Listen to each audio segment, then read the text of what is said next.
If I were a doctor, I'd have more patience. You got the pun. All right, good. Patience as a virtue is the thread that ties all three readings together this evening. First of all, let's go to Isaiah, the Advent prophet. Now, Isaiah wrote these words about 700 years before the time of Christ.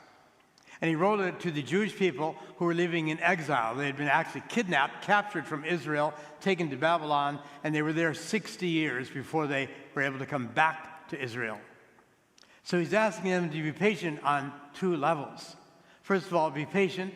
Someday we'll go back to Israel. Our exile will be over. He didn't know how long it would be, how long the Babylonians would keep them there. And then he said, and the second level, someday the Messiah will come. And when the Messiah comes, what a wonderful world we're going to live in. He gives examples like the desert will bloom. Waters will be streaming through all the valleys. The deaf will hear, the blind will see, the mute will speak, the lame will dance. The Messianic age.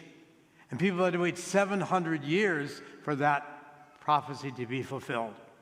And that's exactly what James is telling the early Christians. He's saying, we're in trouble now. To be a Christian is a crime. And they were sent to their death, the Colosseum, the Circus Maximus in Rome, and so on, to be eaten by lions. So he said, be patient.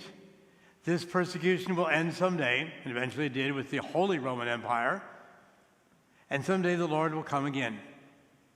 Be patient. And as a model of patience, look back to the prophets. They were very patient individuals. Not just preaching patience, but they suffered a lot. They were exiled, they were persecuted, some of them were even killed. And so we come to the last, as far as we Christians would say, the last of the Jewish prophets, a man named John the Baptist. We were introduced to John last week, and I've got to talk about him because he's such an interesting person. Last week we heard that he lived out in the desert, that he wore clothing made of camel's hair. Now that's not, I'm not talking about Saks Fifth Avenue, camel hair. I'm talking about he just killed the camel, pulled off the skin and wrapped it around himself. And his diet was locusts and honey. Yuck. I mean, honey I love, but I don't think I'd go for locusts too much. So he was a strange individual. Now, what was his relationship to Jesus? They were related. Let's just say they were cousins. John the Baptist was born 6 months before Jesus. We celebrate his birthday on June 24th, Jesus on December 25th. Remember when Mary and Elizabeth visited each other and said the child in Elizabeth's womb, John the Baptist, leapt for joy to be near the child in Mary's womb, Jesus Christ. But I don't think they met each other again until they were in their 30s. You see, John lived in the Judean desert. 95 miles to the north in Nazareth lived Jesus. 95 miles in those days was a long time. And John was a hermit. He didn't socialize with people. Jesus lived in a family and he had friends and relatives, so they were far, far apart. The next time they met was at the Jordan River, and John wasn't even sure who he was until he was told by God, when you see someone coming out of the Jordan River and a dove appears over his head, that's the Messiah. And so John was able to say, there he is, the Lamb of God, the one who's going to take away the sins of the world. So he recognized Jesus then, even though they had been apart for most of their lives. Now in today's gospel, John is in jail. Why? John did not mince the truth. He had guts. He dared to criticize the king, and it's not good to criticize the king. The king was Herod. Herod had divorced his wife and married his sister-in-law while she was still married to his brother. So John says, that's wrong, that's incest. And he said that publicly, and so Herod had him put in jail. Now he's in jail.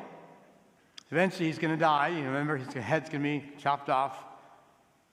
And he hears rumors about this Jesus of Nazareth, the one he'd baptized. And he's wondering, I wonder if he is the Messiah. Now, why did he doubt? Because Jesus wasn't the type of Messiah that John wanted, and many of the Jewish people. They wanted a military leader like King David. They wanted someone that would mow down the Roman armies.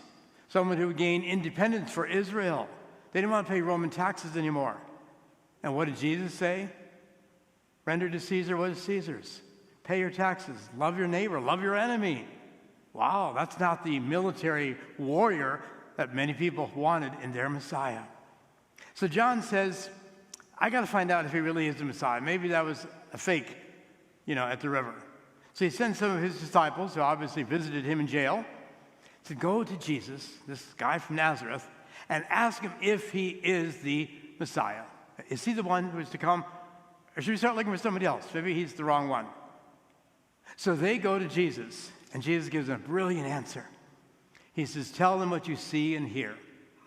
Tell John in prison, the blind see, the deaf hear, the mute speak, the cripple walk, even the dead are raised.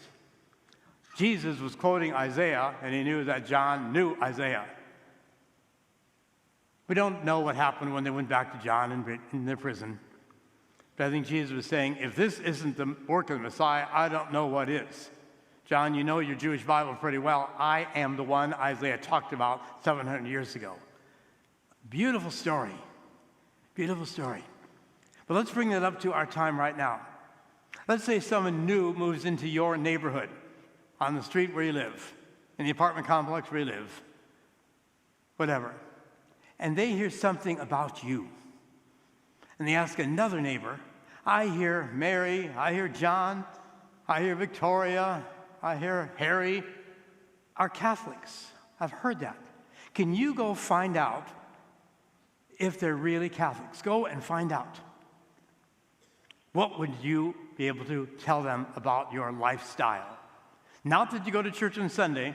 A lot of people go to church on Sunday or Saturday night that aren't all that Christian. I'm not talking to you, but other people. So the same dialogue, the same debate that went on between John the Baptist and Jesus. If someone came to you and said, I have a friend who's inquiring, are you really a Christian? What should I tell them? What do you do? What should I tell them that you do that would convince them, yeah, you go to church on Saturday night or Sunday, but what about Monday through the rest of the week? What kind of answer would you give? You remember, as I said, it was a crime to be a Christian for 300 years after Jesus' ascension. If it was still a crime today to be a Christian, would there be enough evidence to convict you? The early Christians were found out. How were they found out? By their love. Remember that old song, they'll know we are Christians by our love? So I'm going to suggest some examinations to do in these last 2 weeks before Christmas. Are you a really good Catholic Christian? Not just Mass and Sunday, but the rest of the week. Are you deaf? Are you silent? Jesus wants to heal where you are deaf. He wants to heal where you are mute. Are you deaf to the cries of the poor? Are you deaf to your own family, your spouse, your children, your parents, your siblings? You know they're hurting. Are you deaf to their problems? Will you allow Jesus to heal that deafness? Are you silent?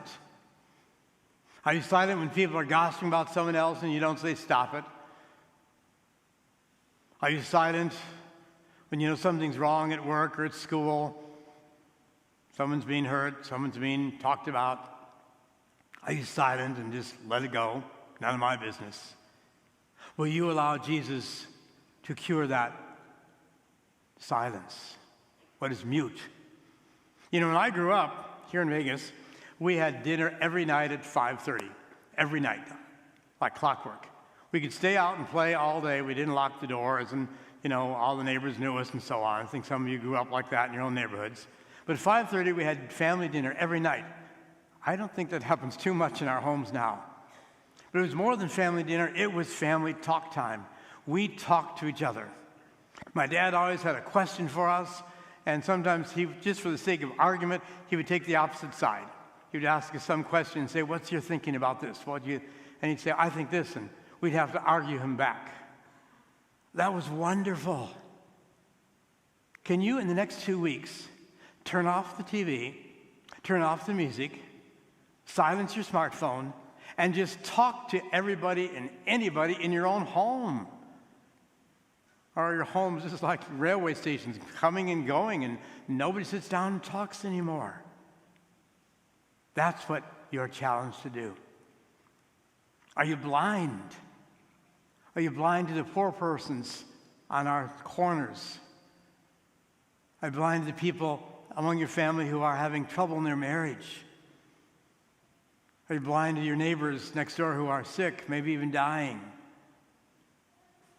Will you allow Jesus to give you sight, not just to see what's going on, but to respond to it, to be light in their lives? Are you crippled in any way? I'm not talking about your legs, I'm talking about your personality, your attitude. Are you crippled that you simply don't want to get involved in other people's lives? Will you walk a mile in the shoes of someone else to see what they're really going through before you judge them? Judge not, lest you be judged. So I think that was a wonderful debate between John the Baptist and Jesus. John the Baptist, what's this guy doing? Jesus, this is what I'm doing. I am the Messiah. What are you doing? Can you give evidence the rest of this week, the next 6 days till I see you again next Saturday night, or whoever is on Mass here? Can you do something these next 6 days to open your eyes, open your ears, open your mouth, open your hearts, open your lives to those who need you, to those who love you, to those who maybe need more love in their lives? As we have lit now 3 candles on our Advent wreath, can you light up their lives by your presence? That's the best Christmas gift of all. Not presence, P-R-E-S-E-N-T-S, but P-R-E-S-E-N-C-E. Your presence is the greatest gift of all. Give that to one another and make this week a joyous week. Rejoice, rejoice, gaudete.